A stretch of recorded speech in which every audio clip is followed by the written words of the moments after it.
Bismillahirrahmanirrahim. Assalamualaikum warahmatullahi wabarakatuh. Salam sang sejati. Tingkatan pertama daripada zikir lisan. Imam As-Shadiq As-salatu wassalam, beliau berkata, zikir lisan itu puja alhamdulillah dan puji as-sana. Pertama-tama yang mesti dilakukan ialah seseorang yang sedang melakukan latihan zikir adalah dengan membiasakan lidahnya untuk terus berzikir. Ia harus senantiasa berzikir tanpa berhenti dimanapun ia berada dan kapanpun keadaannya. Pada tingkatan ini, zikir ini diwujudkan oleh lisan dalam bentuk pujaan dan pujian yang hanya ditujukan kepada Allah Subhanahu wa Ta'ala. Kata alhamdulillah sendiri, segala pujian yang ia ucapkan dengan lidahnya hadir daripada persaksian atas karunia Allah kepada dirinya.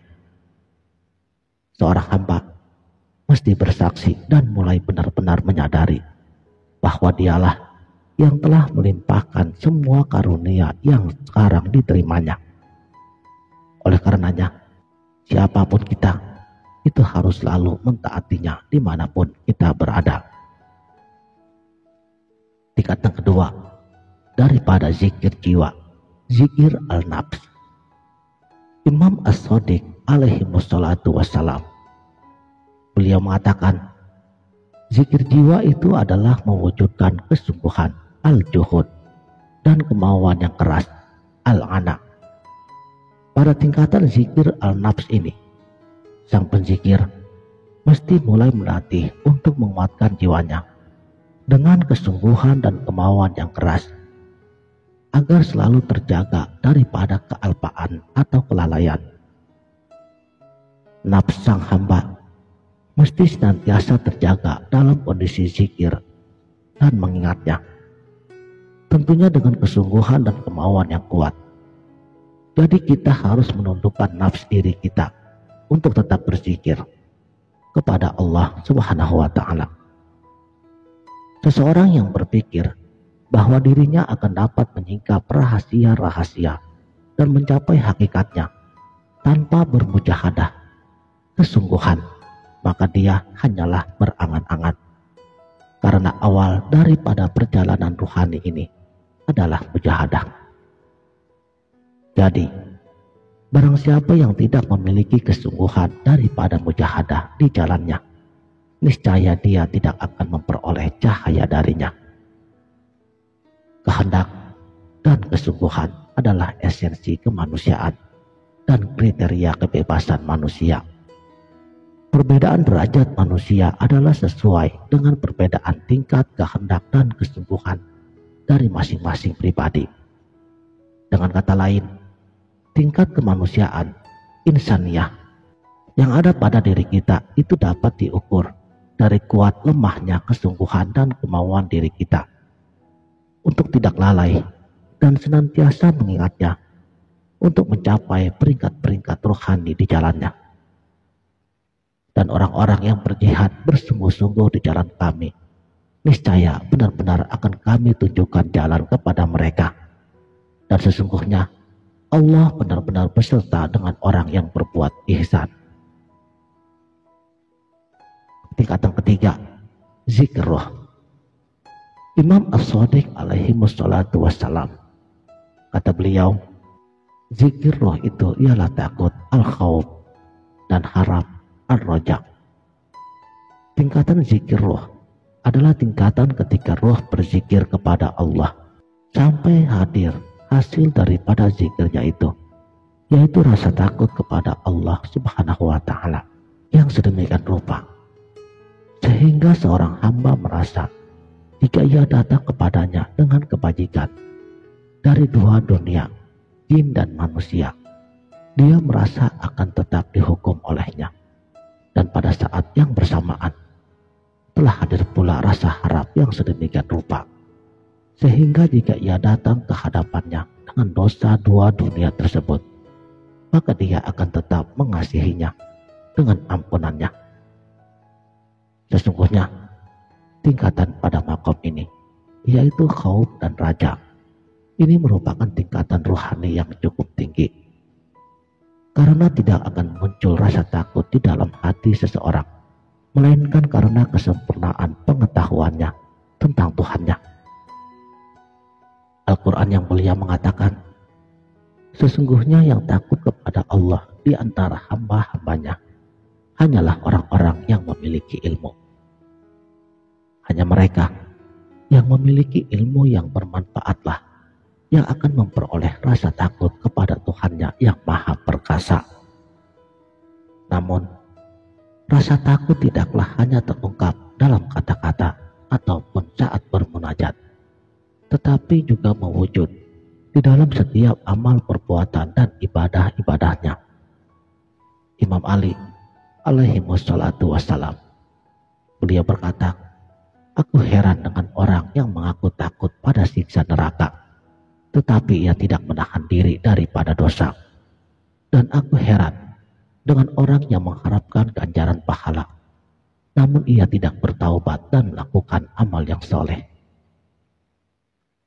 Al-Quran menjelaskan, dan adapun orang-orang yang takut kepada kedudukan Tuhannya dan menahan dirinya dari hawa nafsu, maka surgalah tempat tinggalnya. Tingkatan zikir yang keempat, zikir qalbu, zikir al-qalb. Imam As-Shadiq alaihi wassalatu wassalam, kata beliau, zikir qalbu itu adalah pembenaran as-sidik dan pembersihan as-syifa. Tingkatan ini lebih tinggi lagi daripada tingkatan sebelumnya. Diriwayatkan bahwa Rasulullah Shallallahu Alaihi Wasallam pernah bersabda, janganlah kamu melihat sholat-sholat mereka, puasa mereka, dan banyaknya haji dan juga kebaikan mereka, bahkan ibadah malam mereka, tetapi hendaklah kamu melihat sejauh mana kebenaran kata-kata dan penunaian amanat mereka. Jangan sampai kita tertipu karena kita hanya mengandalkan amalan lahiriah, namun melupakan amalan batiniah. Banyak kita lihat orang-orang yang rajin melakukan sholat, berpuasa, bahkan menunaikan ibadah haji berkali-kali ke Baitullah. Namun ternyata mereka adalah para pendusta agama, para penipu, koruptor, dan para pengkhianat bangsa dan agamanya sendiri. Kita berlindung dari amalan yang seperti tersebut. Syahadat yang kita ucapkan di saat sholat kita sudah semestinya tidak hanya diucapkan dengan lidah saja. Syahadat juga harus mesti diaplikasikan dalam kehidupan nyata sehari-hari. Dan Imam Ali alaihi wassalatu wassalam, beliau mengatakan pada saat khutbahnya, pokok pangkal agama itu adalah mengenal Allah, dan kesempurnaan dari makrifat kepadanya adalah pembenaran atasnya, dan kesempurnaan dari pembenaran atasnya adalah mengesakannya, dan kesempurnaan pengesaannya adalah mengikhlaskan pengabdian kepadanya, dan kesempurnaan dari pengikhlasan kepadanya adalah menafikan semua sifat yang dinisbatkan kepadanya. Jadi, zikir qalbu ini adalah pembenaran atas keesaan Allah, yaitu ketika sang penzikir sudah mencapai makom musyahadah, penyaksian.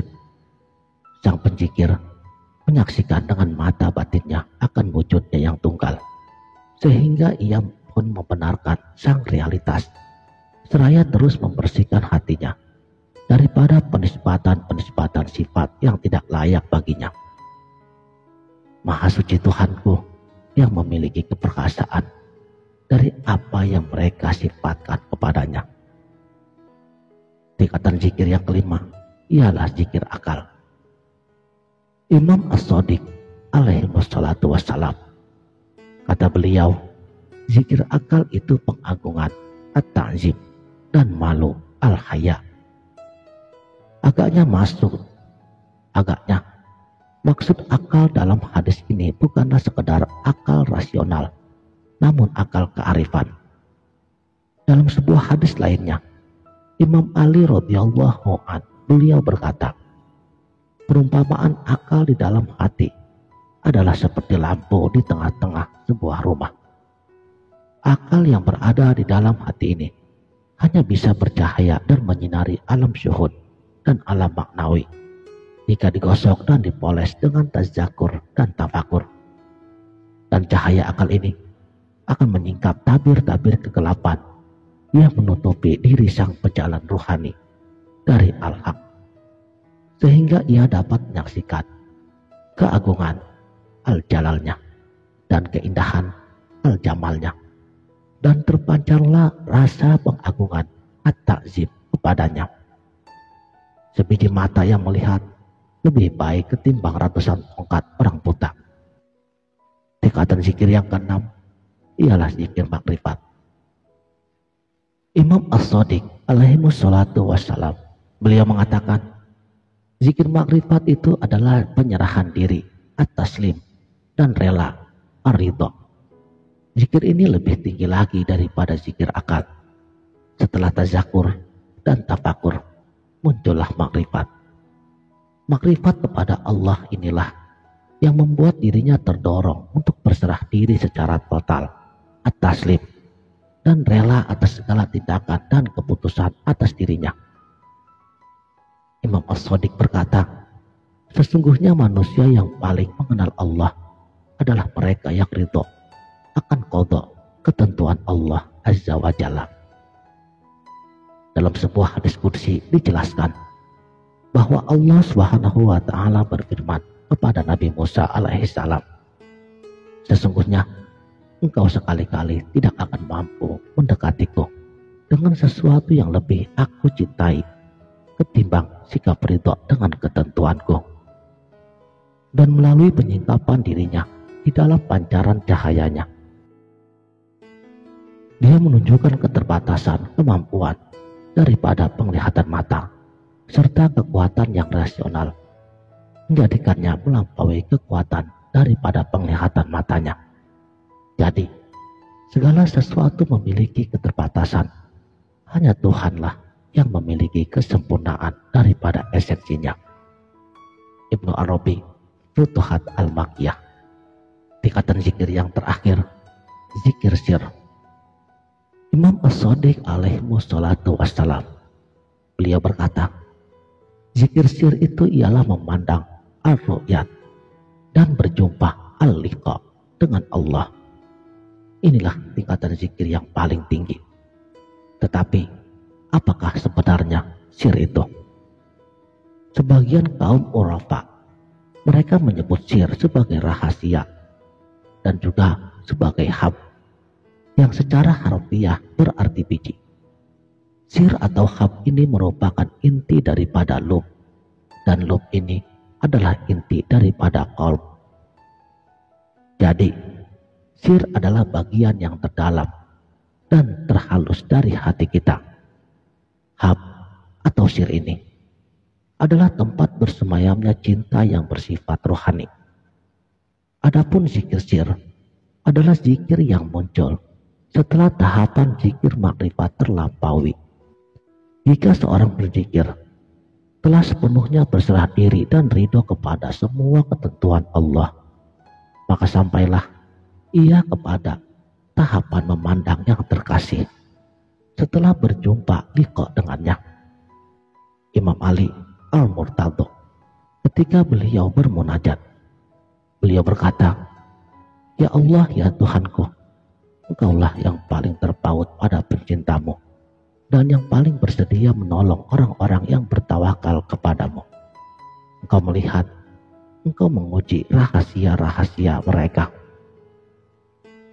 dan mengetahui apa yang bersemayam dalam kesadaran mereka, dan menyadari sampai ke tingkat penglihatan batin mereka. Akibatnya, rahasia-rahasia mereka terbuka bagimu, dan kolbu-kolbu mereka memujimu dalam kerawanan yang sungguh-sungguh. Dalam kesunyian, teman dan pelipur lara mereka adalah dengan berzikir kepadamu. Sekianlah. Terima kasih telah menonton. Mudah-mudahan video ini dapat bermanfaat. Wabillahi taufik wal hidayah. Wassalamualaikum warahmatullahi wabarakatuh.